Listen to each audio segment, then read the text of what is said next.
এলোমেলো আমাকে সাজাতে পারো তুমি, বাউন্ডুলে উদাসী মনটাকে বেঁধে পাল তোলা নৌকার উদ্দামতায় ভাসাতে পারো তুমি। একমাত্র তুমি, তোমাকে কাছে পাওয়া আমার বসন্ত দিন। শিমুল পলাশের সানন্দ ঘোষণা, কোকিলের কুহু গান, হাওয়ায় শরীরে অদ্ভুত শিহরণ, সব মিলে যেন এক নতুন কাব্যের প্রস্তাবনা। তোমার আমার পরিচয়ের সংযোগ সেতু রচনা করেনি কোনো স্বজন বন্ধু বা সোশ্যাল মিডিয়া। হাজার মানুষের ভিড়ে তোমাকে চিনে নিয়েছিলাম আমি। ইদানিং ব্যস্ততা বেড়েছে, দেখা হয় কম, চিঠি লেখার পুরনো অভ্যাসটাও গেছে মরে। তুমি কথা দিয়েছিলে, তাই প্রতি বছর নিয়ম করে বসন্ত দিনে পাঠাও রঙিন চিঠি। যতই সারা বছর কথা বলো, মেল করো, অডিও ক্লিপ পাঠাও, কিংবা বাক্সবর্তী উপহার, বসন্ত দিনেই তোমার চিঠি আমার জীবনে অন্য উৎসব বয়ে আনে। সারপ্রাইজ ভিজিটে চমকে দিতে একবার এসেছিলে লাল মাটির দেশে। পায়ে পায়ে আমরা শাল, মহুয়ার শুকনো পাতা মারিয়ে বহু দূর এগিয়ে গিয়েছিলাম। হঠাৎ খোয়াইয়ের বুকে সন্ধ্যা নামল। নিভে যাওয়া সূর্যের অস্পষ্ট আলোয় আমরা পরস্পরকে আঁকড়ে ধরেছিলাম।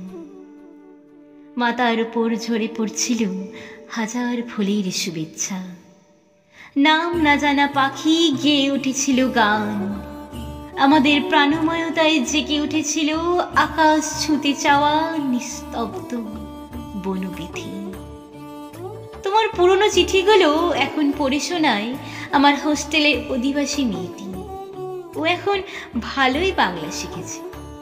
চিঠি পড়তে পড়তে ও হেসেই লুটিয়ে পড়ে, বলে, দিদি তোমার মানুষটা বড় ভালো বটে।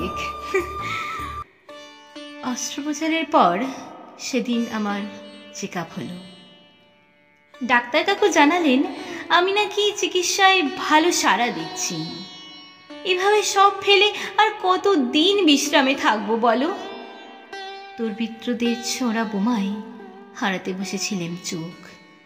তবে যতই বাধা আসুক, দেখো তুমি, আমাদের স্কুলটাকে একদিন আমরা ঠিক মনির মতো করে গড়ে তুলবই। পৃথিবীতে মানুষ করার পাঠশালা বেশি বেশি করে দরকার আছে। আমরা কি স্কুল, কলেজ, হাসপাতাল, পুরো সমাজটাকে ক্লোজড সার্কিট ক্যামেরায় মুড়ে ফেলব? মানুষের চেতনার ওপর বিশ্বাস হারিয়ে আমরা শুধু কি প্রযুক্তিকে আলিঙ্গন করব? উড়ান বাতিল করে অপারেশনের দিন ছুটে এসেছিলে, আবার আসছো তুমি। আমার বসন্ত দিন আসছে, তাই বুঝি প্রকৃতিও সেজে উঠেছে অন্য মায়ায়। দূর থেকে ভেসে আসছে রবীন্দ্র গান, যেন অমরত্ব ছড়িয়ে পড়ছে অনাবিল এক লাবণ্য। আমার মুগ্ধতাও ছুঁয়ে তোমার কবিতা। তুমি আসছো, অন্ধকার মুছে বসন্ত দিন আসছে। অন্ধকার মুছে বসন্ত দিন আসছে।